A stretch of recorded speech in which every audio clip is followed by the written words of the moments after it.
கத்திரிக்கை வேதம் அநேகரை பேர் சொல்லி அழைக்கிறது. ஆனால் இங்கே பெரிய ஆச்சரியப்படும் விதமாய் வேதம் இங்கு ஒரு மனிதனை மதிகேடனே, முட்டாளே என்று சொல்லி அழைக்கிறது. உண்மையாய் பார்த்தால் இங்கு சொல்லப்பட்ட இந்த சம்பவம் நம்ம வாசித்தாங்க. இந்த மனிதன் ஒரு விவசாயி, அவனுக்கு நிறைய விளைச்சல் கிடைச்சிருக்கிறது. அவன் கடினமான உழைப்பாளி, ஞானமுள்ள உழைப்பாளி. அவன் எங்கேயும் போய் திருடல, அவன் கொள்ளை அடிக்கல. அவன் தன்னுடைய ஞானத்தை உபயோகப்படுத்தி தன்னுடைய நிலம் நன்றாய் விளைவிடை செய்திருக்கிறான். ஆனால் வேதம் அவனை மதிகேடனே என்று சொல்கிறது. இன்றைக்கு கூட பார்த்தீங்கன்னா உலகம் ஒரு மனிதனையோ மனுஷியையோ, ஒரு வெற்றியுள்ள மனிதன் மனுஷி என்று எப்படி சொல்கிறது என்று சொன்னால், அவன் உலகத்திலே சம்பாதித்திருக்கிற பொருட்கள், வீடு, பங்களா, சொத்துக்களை வைத்துதான் இன்றைக்கும் பூமி மனிதர்களை விதமாய் மதிப்பிடுகிறது. ஆனால் தேவன் இங்கு உலக பொருள் நிறைய சம்பாதித்த ஒரு மனிதனை இயேசு கிறிஸ்து வித்தியாசமாய் பார்க்கிறார். அவனை ஒரு மதிகேடன் என்று அழைக்கிறார். பார்த்தீங்கன்னா இயேசுவை சுற்றிலும் இது யூதேயாவில் நடக்குது. பெத்தானியாவில் அந்த பகுதியில் ஊழியம் செய்து கொண்டிருக்கிறார். இது முந்தின அதிகாரம் படிக்கும் பொழுது பார்த்தா தெரியும். திரளான கூட்டம் இயேசப்பா கூட இருக்கிறார். ஆயிரக்கணக்கான மக்கள். அந்த கூட்டத்தில் ஒருவன் திடீரென்று சொல்லி அங்கே பாருங்கள், லூக்கா 12 அங்கே 13வது வசனம். லூக்கா 12:13. லூக்கா 12:13. அப்பொழுது ஜனக்கூட்டத்தில் ஒருவன் அவரை நோக்கி, போதகரே, ஆசியை பாகம் குறித்து என் வீதத்தை எனக்கு தரும்படி என் சகோதரனுக்கு கட்டளையிட வேண்டும் என்று கேட்டுக்கொண்டான். அதற்கு அவர், மனுஷனே, என்னை உங்களுக்கு நியாயாதிபதியாகவும் பங்கிடுகிறவனாகவும் வைத்தவன் யார் என்றார். அதற்கு பின்பு அவர் என்ன செய்தார்? சொல்றார், ஐயா, எனக்கு என் சகோதரனுக்கு சொத்துல தகராறு, எங்க பங்கு எனக்கு தரும்படி என் சகோதரன் சொல்லுகிறேன் என்று சொல்கிறார். அப்ப ஆண்டு கேட்கிறார், நானா அவனுக்கு நியாயாதிபதி அப்பா என்று சொல்லிவிட்டு, அந்த நாட்களிலே இந்த போதகர்கள், அதாவது ரபிமார்கள் இப்படிப்பட்ட வழக்குகளை தீர்ப்பது உண்டு. அந்த நோக்கத்தை சொல்கிறான். அதற்கு பின்பு ஆண்டு 15வது வசனம். லூக்கா 12:15. பின்பு அவர் அவர்களை நோக்கி, பொருளாசை குறித்து எச்சரிக்கையாயிருங்கள். ஏனெனில் ஒருவனுக்கு எவ்வளவு திரளான ஆசை இருந்தாலும் அது அவனுக்கு ஜீவன் அல்ல என்றார். அல்லாமலும் ஒரு ஓமை அவனுக்கு சொன்னார். எப்பா, நீ எவ்வளவு பணம் சொத்து சேர்த்தாலும் அது ஒரு ஜீவன் அல்ல என்று சொல்லிவிட்டு ஒரு கதையை அங்கே இயேசப்பா அங்கே சொல்லுகிறார். அந்த கதை தான் இங்கே நாம் வாசித்தோம். இந்த பொருளாசை குறித்து ஆண்டவர் எச்சரிக்கையாக சொல்லுகிறார். ஆண்டவர் சொன்ன கதை என்ன? ஒரு பெரிய விவசாயி, அவன் ஏராளமாய் செல்வங்களை நிலம் விளைவிச்சு அவன் என்ன செய்கிறான்? தன் சின்னத்துல ஸ்டோர் ரூம் தான் இருக்கு, அதை இடிச்சு பெருசா கட்டி அதை ஃபுல்லா சேர்த்து வச்சுட்டாரு. சேர்த்து வச்சுட்டு அன்னைக்கு இரவுல தன் ஆத்மாவை பார்த்து சொல்லுகிறார், ஆத்மாவே கவலைப்படாத, எதையோ ஆண்டுகளுக்கு நீ சாப்பிடும்படியா என் ஆகாரத்தை சேர்த்து வைத்திருக்கிறேன், மகிழ்ச்சியாகி என்று சொல்லுகிறான். அன்னைக்கு இரவுல ஆண்டவர் அங்கே பேசுகிறார், அட மதிகேடனே, நீ இன்னைக்கு செத்து போனா நீ சேர்த்து வச்சா யாருக்கு ஆகும் அப்படின்னு கேட்டார். அப்படி சொல்லிட்டு, நீங்கள் பொருளாசை குறித்து எச்சரிக்கையாயிருங்கள் அப்படின்னு சொல்ற அந்த கதையை சொல்லிட்டு பாத்தீங்கன்னா, இன்றைக்கும் மக்கள் எவ்விதமா இந்த கூட்டத்தில் ஒருத்தர் ஏசப்பாட்டு வந்து ஆண்டவரே என் பிரச்சனையை தீர்வு என்று சொல்லி கேட்டது போல, இன்றைக்கும் அநேக மக்கள் ஆண்டவரிடத்திலே வந்து ஆண்டவரே என் பிரச்சனையை தீர்த்து வையும் என்று சொல்லுகிறார்கள். ஆண்டவர் பார்த்தீங்கன்னா இன்றைக்கு பிரச்சனையை தீர்த்து வைக்க ஆயத்தம். ஆனால் அந்த பிரச்சனைக்கு காரணமான இருதயத்தை மாற்றுவதற்கு ஜனங்களுக்கு புரியவில்லை. இன்னும் மக்கள் தங்கள் பிரச்சனை சரியாகணும்னு நினைக்கிறாங்க. ஆனால் அவர் இருதயத்தை மாற்றாமல் பிரச்சனை சரியாகும். People wanted to fix the problem but don't want to change their heart. இருதயம் மாறான பிரச்சனை மாறாது. But the problem is our heart. நம்முடைய இருதயம் தான் எல்லா பிரச்சனைக்கும் காரணம். If you willing to change your heart, God will work with you. நம்முடைய இருதயத்தை மாற்றுவதற்கு நாம் ஆயத்தமாயிருந்தால் நம்முடைய பிரச்சனைக்கு நான் தீர்வை கொண்டு வருகிறார். சொல்ற இசைக்கையில கல்லான இதயத்தை தூக்கி போட்டுட்டு நான் உனக்கு சதையான இதயத்தை தாரேன்னு சொல்லுகிறார். ஸோ ப்ராப்ளம் என்பது இங்கே கூட பார்த்தீங்கன்னா என் இருதயமே நீ சாப்பிட்டு திருப்தியா என்று சொல்லுகிறாங்க. பிரச்சனை வந்து உங்களுடைய இருதயமாக இருக்கிறது. இந்த பணக்காரனுடைய பிரச்சனை பணம் அல்ல, பணத்தை நேசிக்கிற தன்மை. Money is not evil, but loving money is the evil. பண ஆசை தான் தீமை என்று வேதம் சொல்கிறது. பணம் என்பது நமக்கு தேவை இருக்கிறது, ஆனால் அது ஆசையாக மாறக்கூடாது. அதன் பொருளாசை எச்சரிக்கையாக இருக்கிறது ஆண்டவர் சொல்லுகிறார். பண பிரச்சனை பார்த்தீங்கன்னா, பண பிரச்சனை ஒரு பிரச்சனை இல்லை, நம்முடைய ஆத்மா தான் அங்கே பிரச்சனையாக இருக்கிறது. இவன் ஆத்மாவை பார்த்தான் சொல்லுகிறான். வேதம் சொல்லுகிறது, மனித உலகம் முழுவதையும் ஆதாயப்படுத்தி தன் ஜீவனை தன் ஆத்மாவை நஷ்டப்படுத்தினால் அவனுக்கு லாபம் என்ன? அவன் ஆத்மாவை இழந்து போனால் அவனுக்கு என்னப்பா கிடைக்கும்? ஒன்றும் கிடைக்காது என்று வேதம் சொல்லுகிறது.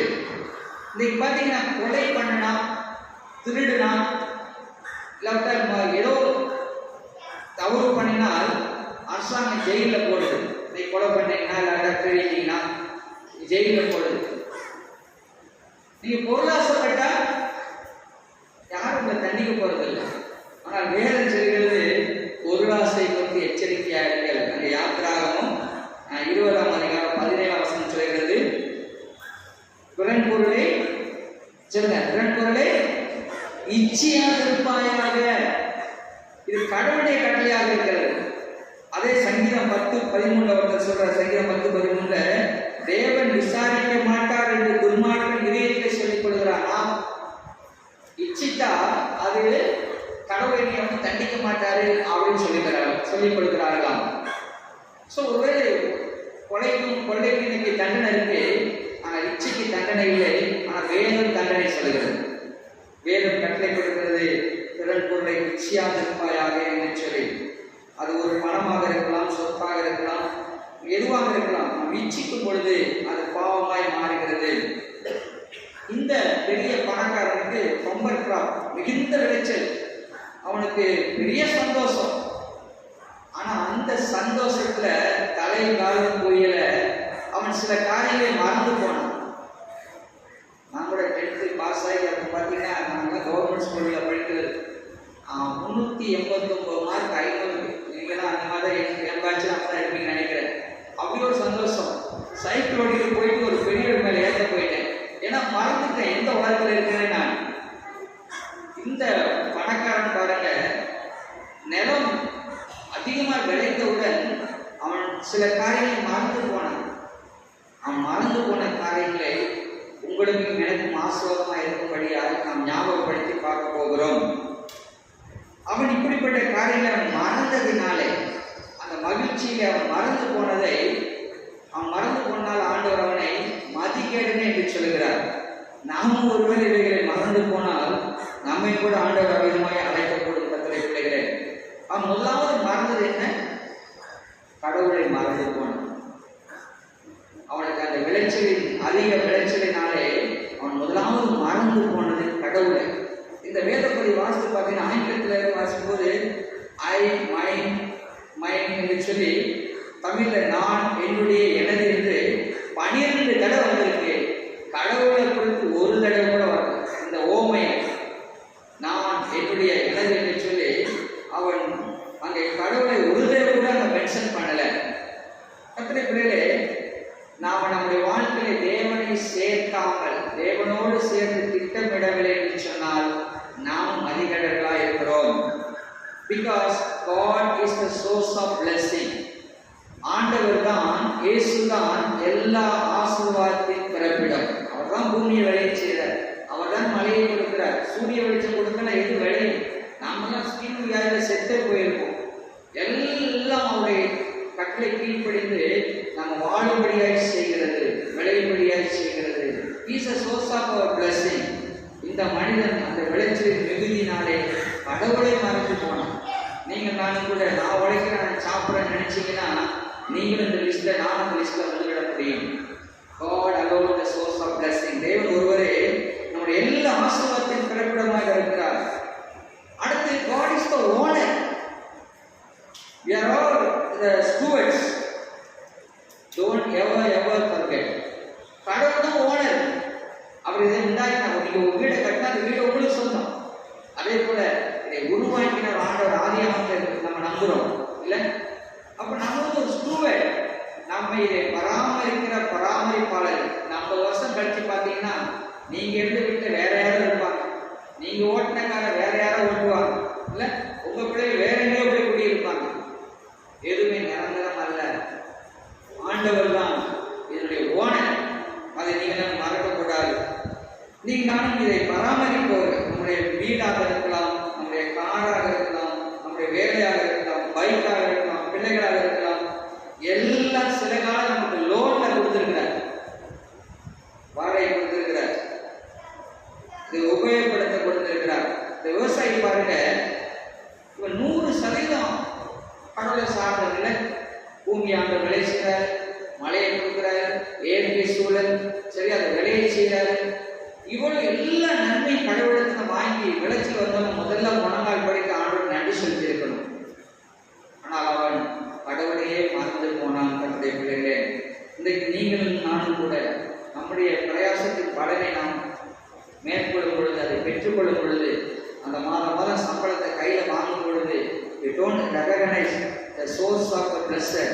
இது ஆசீர்வாதத்தினுடைய பிறப்பிடமாக இருக்கிற கர்த்தரை மறந்து போனால் நாமும் அதிகடராக இருக்கிறோம். வேதம் சொல்லுது, அவர் உழைக்க பலன் தருகிறார், அவர் ஜீவிக்க உயிரை தருகிறார், அவர் நம்மை வழி நடத்துகிறார், நம்ம கூட இருக்கிறார், தப்பு வைக்கிறார், விடுவிக்கிறார், ஆசீர்வதிக்கிறார். இஸ் அவர் சோர்ஸ் ஆஃப் பிளஸிங். இரண்டாவது, அவன் என்னத்தை மறந்து போனான் தெரியுமா? மற்றவர்களை மறந்து போனான். He forgot his neighbors. சக மனிதர்களை, சக மனுஷிகளை, உடன் மக்களை மறந்து போனான். இவனுடைய ஆசீர்வாதத்தின் மகிழ்ச்சியை முதலாவது கடவுளை மறந்து போன மட்டுமல்ல, அடுத்த வீட்டுக்காரனை, தன் நிலத்துல உதவி செய்தவனை, இல்லாத கூட பயிரிட்டவனை, கஷ்டம் துன்பம் கவலை தண்ணீர் இருக்கிற தன் சக மனிதர்களை மறந்து போனான். கர்த்தருடைய பிள்ளைகளே, எபேசியர் 4:28 சொல்லுகிறது. எபேசியர் 4:28, உரைச்சல் உள்ளவனுக்கு கொடுக்கத்தக்கதாக தனக்கு உண்டாயிருக்கும்படி தன் கைகளினால நலமான வேலையை செய்து பிரயாசப்பட கடவன். எப்பா நீ பிரயாசப்படு, அது எதுக்கு? மற்றவனுக்கு கொடுக்கக்கூடிய நீ பிரயாசப்படு. அடுத்து மத்தேயு 25:40 சொல்லுகிறது. மத்தேயு 25:40, அதற்கு ராஜா பிரயத்தனமாக மிகவும் சிறியவராகிய என் சகோதரனான இவர்களில் ஒருவனுக்கு நீங்கள் எதை செய்தீர்களோ அதை எனக்கே செய்தீர்கள் என்று மெய்யாகவே உங்களுக்கு சொல்லுகிறேன் என்பார். அடுத்த ஆண்டு சொல்றாரு, நீங்க என்ன செய்வீங்க? சக மனிதர்கள் செய்த உதவி எனக்கே செய்த உதவி என்று ஆண்டவர் அதை ஏற்றுக்கொள்கிறார். வேறு சொல்லாட்டி ஏழைக்கு இறங்குகிறவன் கர்த்தருக்கு சொல்லுங்க, கர்த்தருக்கு என்ன சேர்த்து சொல்லுங்க, ஏழைக்கு இறங்குகிறவன், ஏழைக்கு இறங்குகிறவன் கர்த்தருக்கு கடன் கொடுக்கிறான். ஒரு பாடல், ஏழைகளுக்கு இறங்குபவன் கர்த்தருக்கே கடன் கொடுக்கிறான், அவன் கொடுத்ததை அவரும் அவனுக்கு திரும்பவே கொடுப்பார். பாட்டு தெரியுமா? ஆபத்து காலத்திலே என்னை நோக்கி கூப்பிடுவார், நான் உன்னை விடுவிப்பேன், நீ என்னை மகிமைப்படுத்துவார். ஆபத்து காலத்திலே. கர்த்தரே, நீங்க ஏழை கொடுக்கும் போது ஆண்டவருக்கு கடன் கொடுக்க யோசித்து பாருங்க. நாம ஒருத்தர் கடன் வாங்கினா ஹம்பிள் அவசரம், ஐயோ கடன் வாங்கினா அவர் பார்க்கும் போதுதான் நமக்கு என்ன செய்யும், எப்படி சங்கோஜமாக இருக்குல்ல. ஆண்டவருக்கே நீங்க கடன் கொடுக்குறீங்க, சக மனிதரை நினைத்து உதவி செய்யும் பொழுது. கர்த்தரே, இந்த நாளிலே நீங்க நான் தவச காலத்துல ஜெபம், வேத வாசிப்பு, உபவாசம், அதோடு கூட இன்னொரு 4வது முக்கியமான காரியம் ஆர்ம்ஸ் கிவிங். ஏழை எளிய மக்களுக்கு உதவி செய்கிறதையும் இந்த வசந்த காலம் நமக்கு ஞாபகப்படுத்துகிறது. எனவே நாம் எப்போதும் கூட வாய்ப்பின்றி கஷ்டப்படுகிற ஊனமுற்றோர், அனாதைகள், உறவின்றி தவிக்கிற மக்களுக்கு நாம் உதவி செய்ய இந்த ஓமை நமக்கு ஞாபகப்படுத்துகிறது. முதலாவது தேவனை மறக்கிறான், அதாவது சக மனிதர்களை இந்த மனிதன் மறந்து போன மகிழ்ச்சியின் விகுதினால. அடுத்து 3வதாக மனித உறவுகளை விட பொருளை அதிகமாய் அவன் மதிக்கிறான். ஆங்கிலத்தில் He forgot the man is more than just matter. He forgot the man is more than just a matter. அவன் உறவுகளை தன்னுடைய பொருட்களை விட மதிப்பு குறைவாய் அவன் மதிப்பிடுகிறான். அவனுக்கு பொருள் முக்கியம். மனிதனுடைய அந்த சக மனிதனுடைய அந்த அன்பு காரியம் முக்கியமுள்ளதாக அவன் நினைக்கிறான். கர்த்தருடைய பிள்ளைகளே, வாழ்க்கையை அன்பு செலுத்துதல், பிறரை அறிகிறது, பிறரோடு பழகிறது இது ஆண்டவருக்கு செய்கிற சேவை. அதை மறந்து போக வேண்டாம். கர்த்தருடைய பிள்ளைகளே, பிற மனிதரோடு நம்மை நட்பை உருவாக்குவது, நம்மை சுற்றிலும் ஒரு அன்பின் ராஜ்யத்தை உருவாக்குவது அது தேவனுடைய விருப்பமாக இருக்கிறது. பொருளை சேர்ப்பது, அதை சேர்ப்பது, இதை வாங்குவது, அதை செய்வது, இதே மனிதன் காலத்தை போட்டு விடுகிறான்.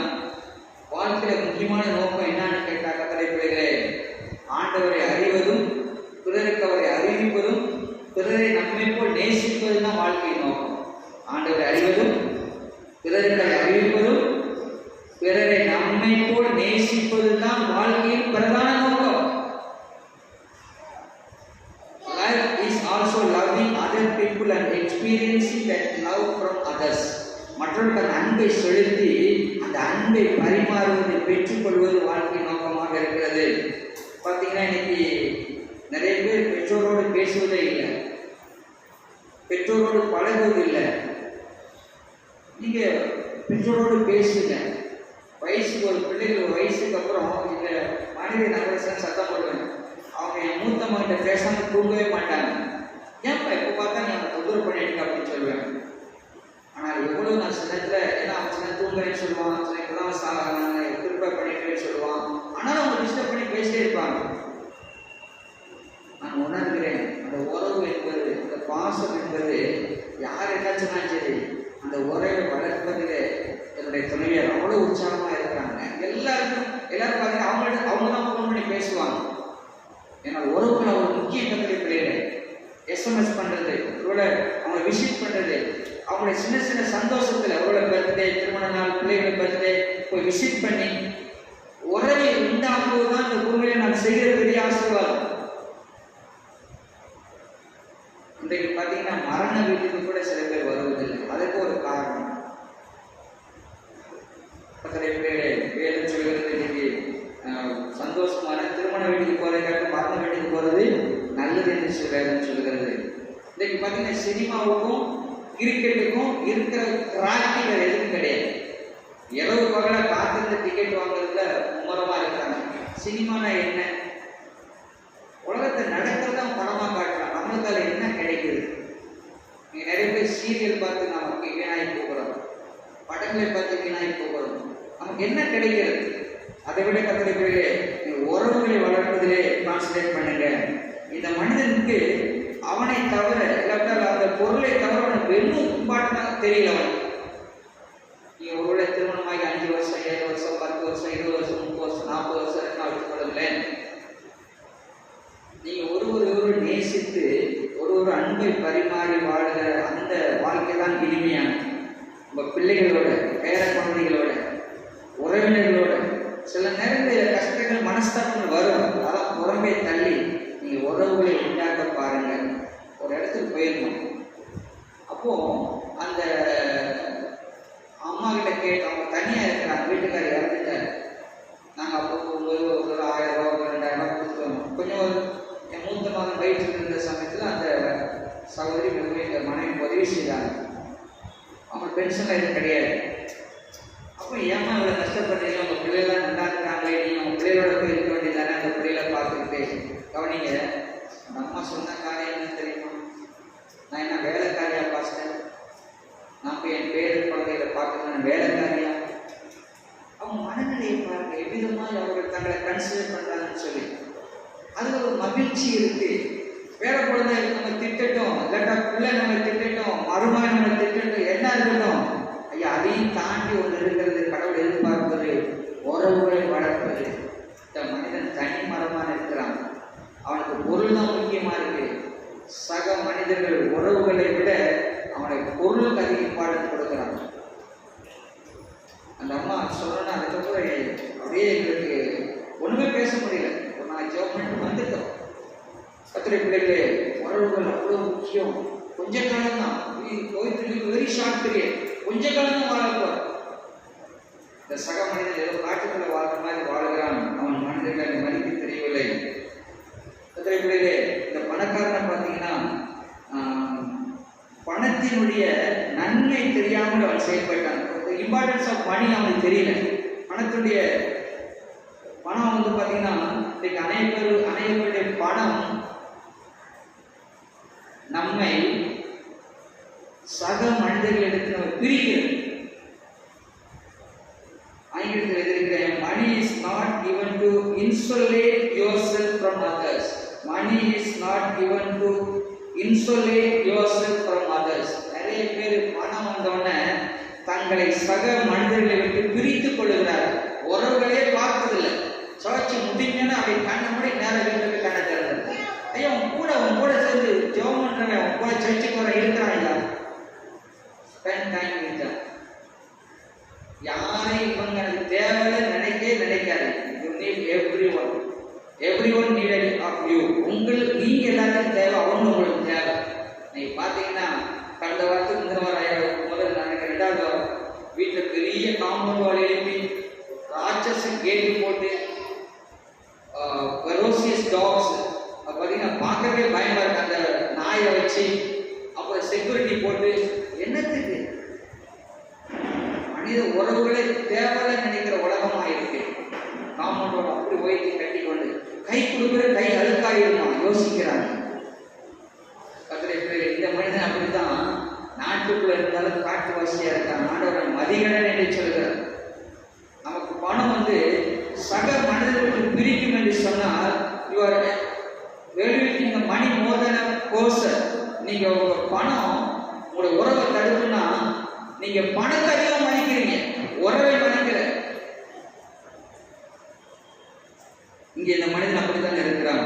நமக்கு கிடைத்துள்ள பணம் நம்முடைய நேரம் தாழ்ந்து நம்முடைய சக மனிதர்களுமே நம்ம செலவிடும்படியா இன்வெஸ்ட் பண்ணும்படியா ஆண்டவர் எதிர்பார்க்கிறார்கள். பிள்ளைகளே, உங்க வாழ்க்கையை அர்த்தமுள்ளதாக்கி பிறர் வாழ்வை அர்த்தமுள்ளதாக்குங்கள். அதான் நீங்க ஆண்டவர் எதிர்பார்க்கிறது. தேவனின் பெயரால் பிறரை நாம் நேசிப்போம். பிறர் எல்லாரும் நேசிக்க மாட்டாங்க, அது உண்மைதான். எந்த சர்ச்சில் பாஸ்டர் நேசித்தாங்க, எந்த சர்ச்சில் பாஸ்டர் மக்களை நேசித்தாரு, அதை சொத்திக்கிட்டே கோபப்படுத்திட்டே இருக்கதான் செய்வாங்க. அதையும் தாண்டி நாங்கள் உங்களை நேசிக்கிறோம்ல, உங்களுக்காக நாங்கள் ஜெபிக்கிறோம்ல. நேசிங்க மற்றவங்களை. குறை பார்த்தோம்னு சொன்னா வாழவே முடியாது. குறை இல்லாத மனிதன் யாராச்சும் இருந்தா சொல்லுங்க, நீ கண்டுபிடிச்ச எனக்கு சொல்லுங்க. நம்ம எல்லாரும் குறை உள்ளவங்க, அப்படிதான் வேணும்னு சொல்லுங்க. நான் உங்க எல்லாத்தோட ரொம்ப குறை உள்ளவன். நான் நிறைய தெரிஞ்சது தான் ஆண்டு என்னைய பாஸ்டர் ஆகி இருக்காரு. நீ துடைத்து போடும் வழுக்காய் மாறி என்று சொல்லி யாரும் பெர்ஃபெக்ட் கிடையாது. பெர்ஃபெக்ட் நினைச்சிட்டீங்கன்னா இந்த ஃபர்ஸ்ட் ஸ்டெப் அதான் நீங்க விழுவதற்கு காரணம்.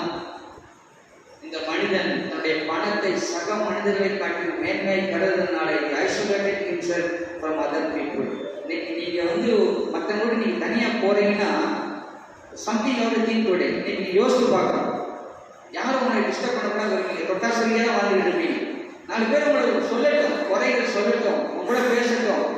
அப்பதான் நீங்க புடமிடப்படுவீர்கள். யாரும் என்னை டிஸ்டர்ப் பண்ணக்கூடாதுன்னு சொல்லி இந்த கூட்டுக்குழு உள்ள உட்கார்ந்து போயிருந்தோம்னா வாழ்க்கை ஒன்றுமே கற்றுக்கொள்ள முடியும். இவன் அப்படித்தான் இருக்கிறான்.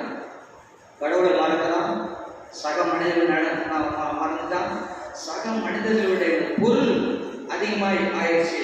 அடுத்து பார்த்தீங்கன்னா இவன் இந்த பணக்காரன் எதை மறந்து போனான் என்று சொன்னால் உண்மையான மகிழ்ச்சியின் ஆதாரத்தை அவன் மறந்து போனான்.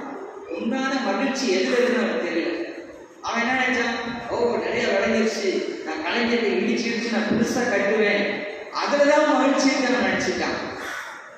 உண்மையான மகிழ்ச்சி, சந்தோஷம், ஜாய் எதுல இருக்கு அவனுக்கு தெரியல.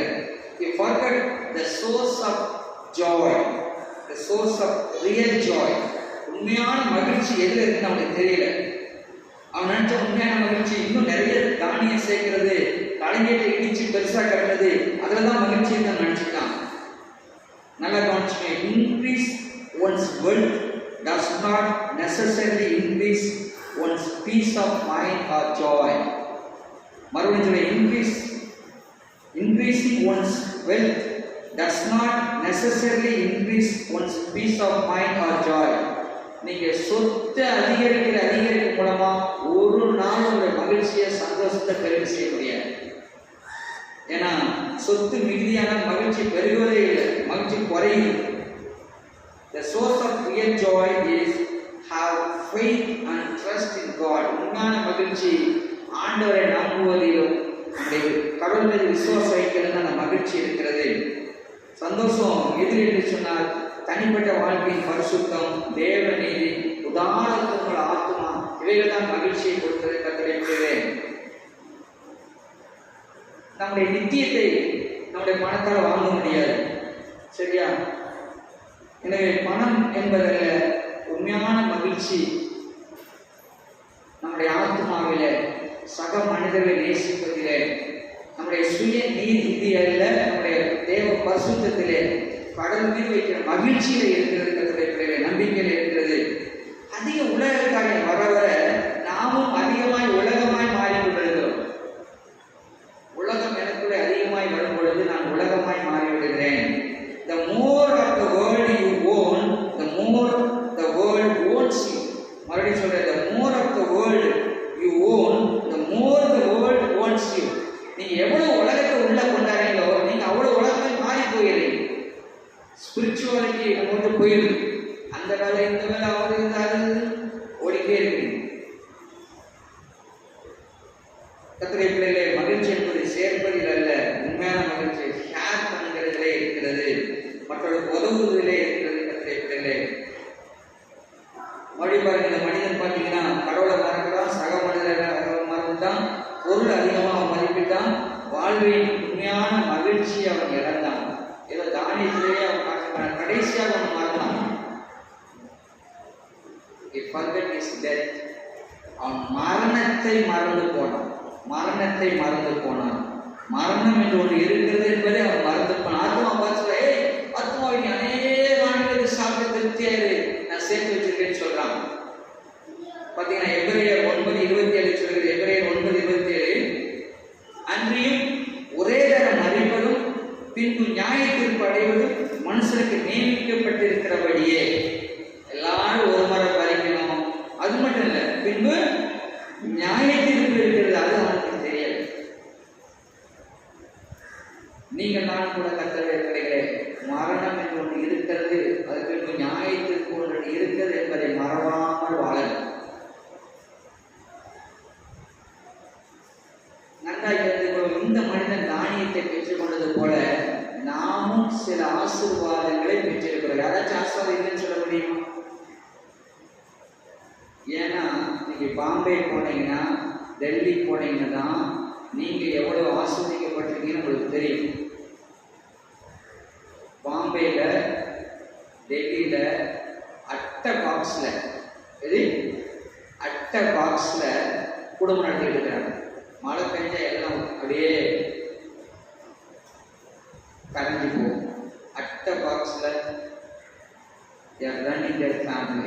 அட்டை பெட்டியில் ஏதோ அங்கே கிடைக்கிற டின்ஷீட்லாம் எடுத்து வந்து அதை கட் பண்ணி அதை போட்டு அது வெயிலுக்கு அப்படியே நீங்கள் ஆம்லேட் போட்டு ஆம்லேட் ஆகிடும், சரியா?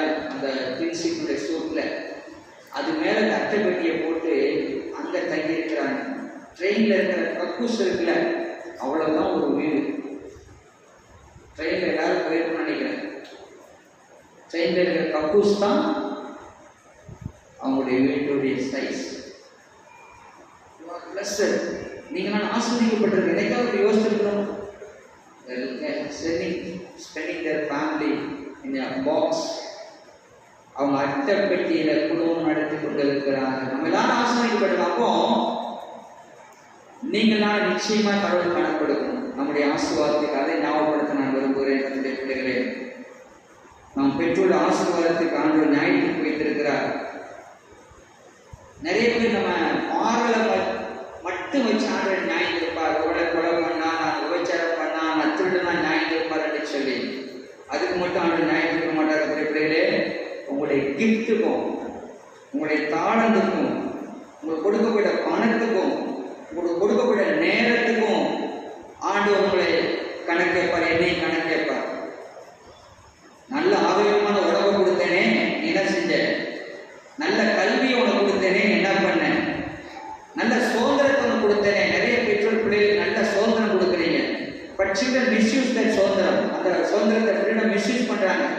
ஒரு டிவி பார்க்கறது, இல்லை சைக்கிள் சுற்றுறது, பைக்கில் சுற்றுறது, இல்லை நிறைய நேரம் செல்ஃபோன் நேரத்துக்கு. How you are using your free time? ஆனால் ஞாயிற்று நாட்டை கேட்பார், how you are using the modern equipments. இன்னைக்கு ஆண்டவர் மாடர்ன் எக்யூப்மெண்ட் கம்ப்யூட்டர் இருக்கும், அதை எப்படி பயன்படுத்துறீங்க? ஆண்டவர் மாரல் ஸ்டாண்டர்டை மட்டும் வச்சு நியாயம் இருக்க போகிறது இல்லை. உங்களுக்கு கொடுக்கப்பட்ட தாளந்து, திறமை, நேரம், சரீர ஆரோக்கியம், உங்களுக்கு கொடுத்த பிள்ளைகள், உங்களுக்கு கொடுத்த ஃப்ரீடம் எல்லாவற்றையும் ஆண்டவர் நியாயத்துக்கு வச்சிருக்கார். ஏதாவது அவர் ஞாபக புஸ்தகம் எழுதி வச்சுக்கிட்டே இருக்கிறார்.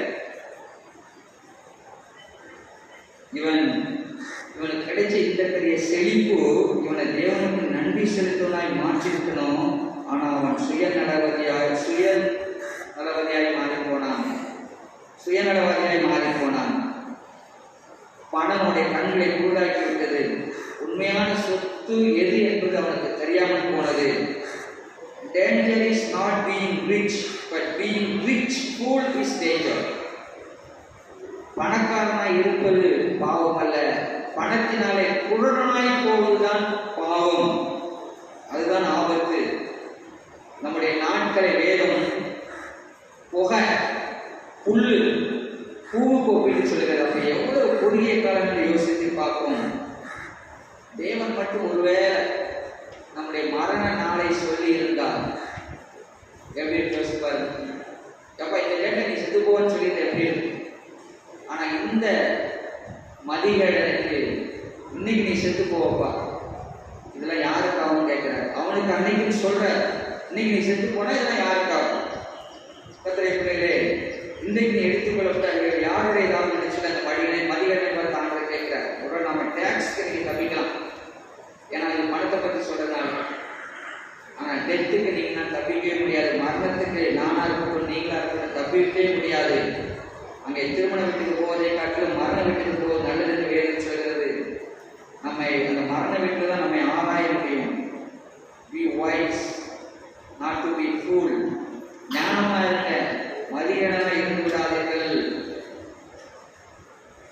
மறு உலகத்திற்கு கத்திரப்படியே ஒரு புது விஷயம் கூட நாம் கொண்டு போக முடியாது. நாம் அறிந்திருக்கிறோம். இந்த ஓமையை சொல்லிட்டு ஆண்டு சொல்கிறார், பரலோகத்தில் உங்களுக்கு பொக்கிஷத்தை சேர்த்து வைங்க என்று சொல்கிறார். நீங்கள் பரலோகத்தை எந்த மாதிரி பொக்கிஷம் சேர்ப்பது?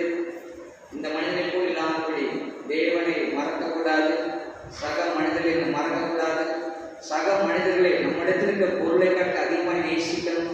அடுத்து நம்முடைய மரணத்தை மறக்கக்கூடாது.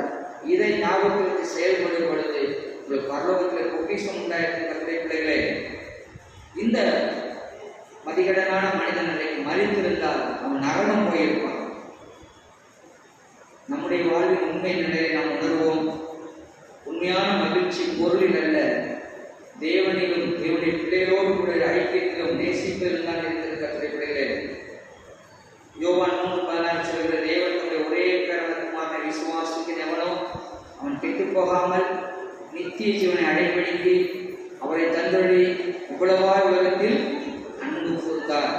உலகத்தில் ஒருவேளை நீங்கள் நானும் இன்றைக்கு குடிசைகளும் அட்டை பாக்ஸ்லையும் ஒருவேளை ஓட்டு வீட்டிலும் திருச்சீட்டு வீட்டிலும் வாழலாம். இது பூமியில கொஞ்ச காலம் நம்ம இருக்கிறது தேவ நியமித்த இடமாக இருக்கலாம். ஆனால் நித்தியத்திலே மேன்ஷன்ஸ், பெரிய பெரிய அரண்மனை ஆண்டவர் கட்டி கொண்டிருக்கிறார். அவைகளிலே நாம் எல்லாரும் ஒன்றாய் வாழப் போகிறோம்.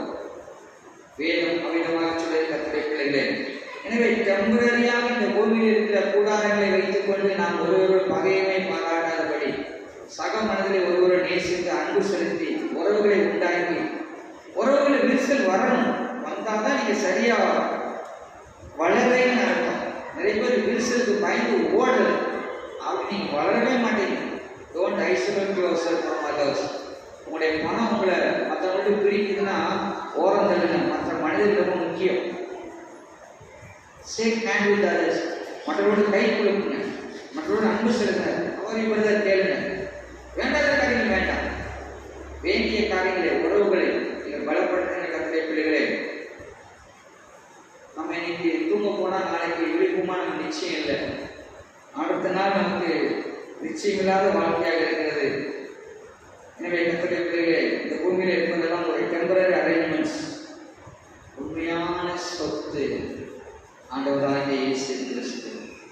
உண்மையான சொத்து ஆண்டவராகிய இயேசு கிறிஸ்து இவனுடைய வாழ்க்கையில அந்த மதிகடன் என்ற பட்டம் வருவதற்கு காரணம் கடவுள் இல்லாத ஒரு வாழ்க்கை, கடவுள் இல்லாத திட்டமிடுதல், தேவனை மறந்த ஒரு ஜீவியம்.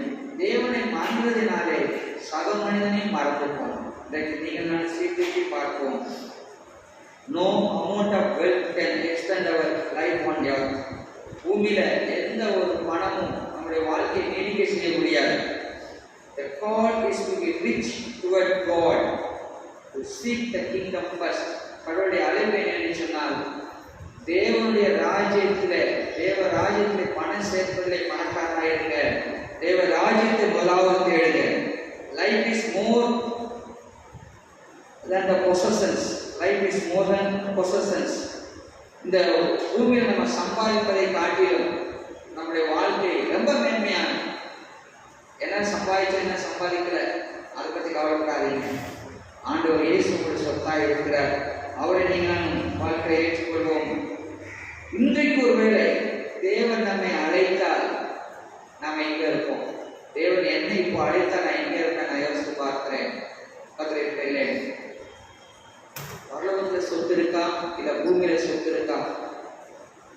இந்த மனிதன் மதிகேடத்தில் அழைக்கப்பட்டான். ஆனால் கடின உழைப்பாளி தான். அவன் நல்ல ஞானமாய் உழைத்தான். யாரையும் கொள்ளடிக்கல, திருடலை. ஆனால் வேதம் அவனை மதிகேடன் என்று அழைத்தது. ஏன்னு சொன்னால் இந்த பூமிக்குரிய மட்டும் அவன் தெரியும்.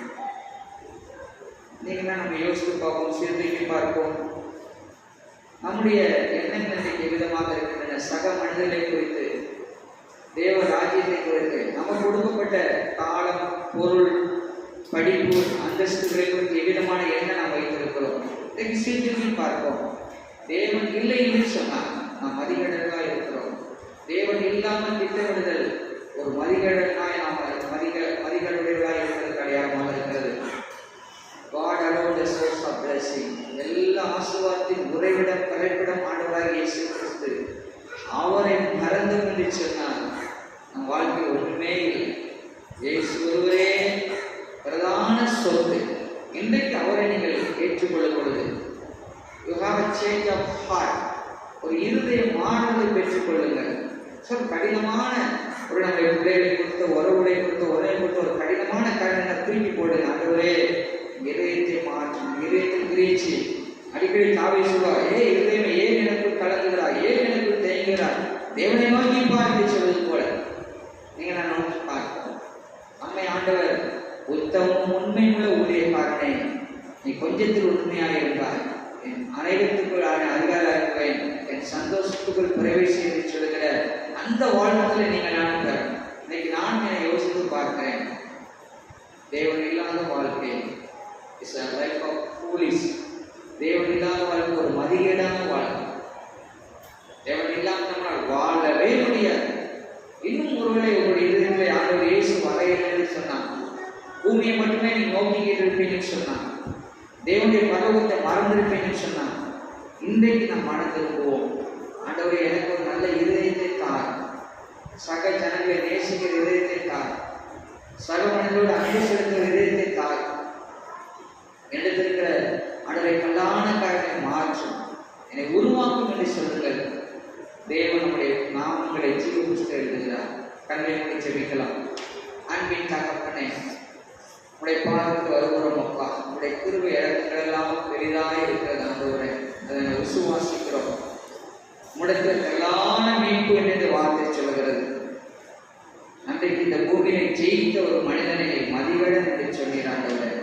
என்று சொன்னால் அவன் உண்மை மறந்து, சக மனிதர்களை மறந்து, பொருட்களை நம்பி தன் வாழ்க்கை அமைத்ததினாலே நாங்கள் விதமாக இல்லாதபடி எங்கள் ஆசீர்வதித்தவரை நாம் நினைவு கூறுகிறோம், எங்களை ரட்சித்தவரை நாங்கள் நினைவு கூறுகிறோம், எங்களுக்கு கொடுக்கப்பட்ட சக மனிதர்களை நாங்கள் நேசிக்கிறோம், அன்பு செலுத்துகிறோம் அப்பா, மன்னிக்கிறோம், ஏற்றுக்கொள்கிறோம்.